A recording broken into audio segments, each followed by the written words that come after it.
Carol and I first met in the 6th grade at Temple Israel Sunday School. This is well, Temple Israel was in Boston, Massachusetts, but we grew up in Brookline. We were friendly, but not really friends. When I think of Carol then, at the age of 11, and over the ensuing 5 years leading to confirmation, I vividly remember how pretty she was, how nice she was, and how popular she was. She had a presence. She was luminous. I remember her big smile, her quiet demeanor, and I remember her incredible ponytail. I laughed when I heard from another of her old friends that, quote, Carol had the best ponytail. And when I saw her 50 years later, I actually expected to see that ponytail. I think the reason that we remember her ponytail so well is that it seemed to epitomize Carol's energy and verve, bouncing and swishing with her every move. My friendship with Carol began in 1967 when a mutual friend arranged a visit for us with her and Alfred at the time of Montreal Expo. As we stood in line for hours on end, what was there to do but talk? And talk we did, becoming fast friends.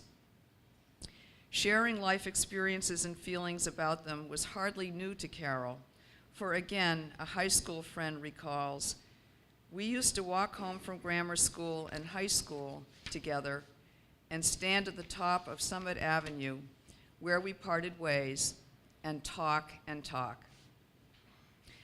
As Earl has noted, and we all know, Carol was passionate about friendship and cared deeply for each and every one of us. For me, she was a soulmate, someone with whom I could talk about experiences and feelings that were difficult for me to share with anyone else. Another of her Brookline friends remembers her as a wonderful best friend. Even then, Carol distinguished herself for her commitment to her friends. Even then, she was the real McCoy, the genuine article, a gem. Carol stood apart in other ways, which, for lack of a better way to put it, I would characterize as just so Carol, as Jason has also alluded to. She could drive you to distraction with her obsessiveness, with her barrage of questions, with her seeming magnetic attraction to a wardrobe consisting of brown and black and the various shades in between, with maybe an occasional navy thrown in, though I did spot some red and orange out there in some of the pictures.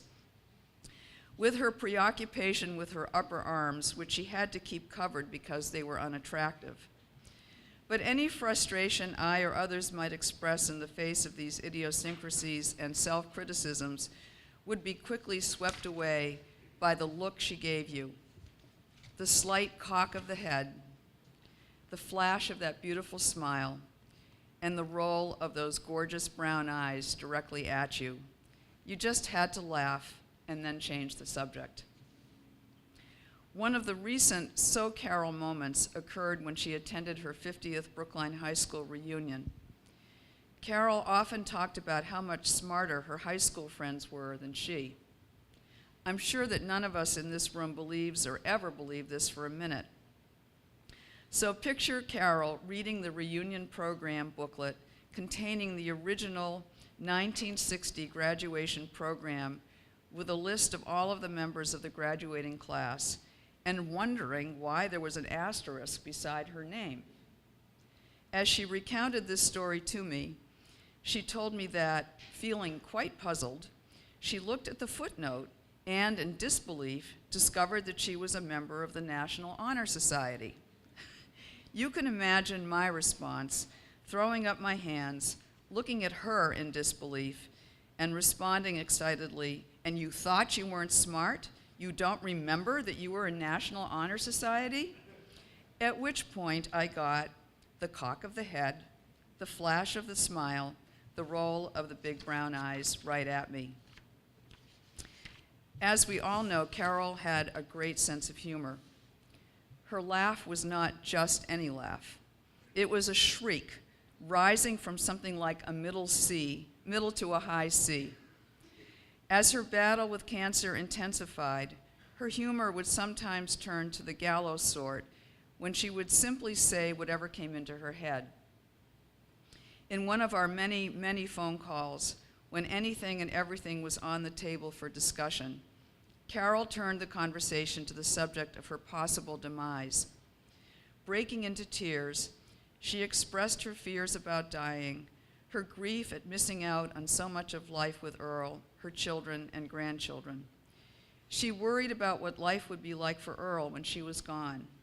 Then, suddenly collecting herself and sounding like Annie Oakley wielding her six-shooter, she exclaimed, "Well, whoever comes after me, she better not be prettier than I am."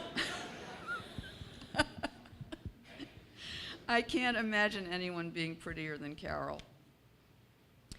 My last conversation with Carol took place on the eve of her surgery.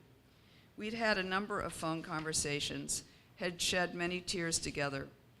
So on that evening, there wasn't much more that I could say except to tell her, "I love you, I love you, I love you."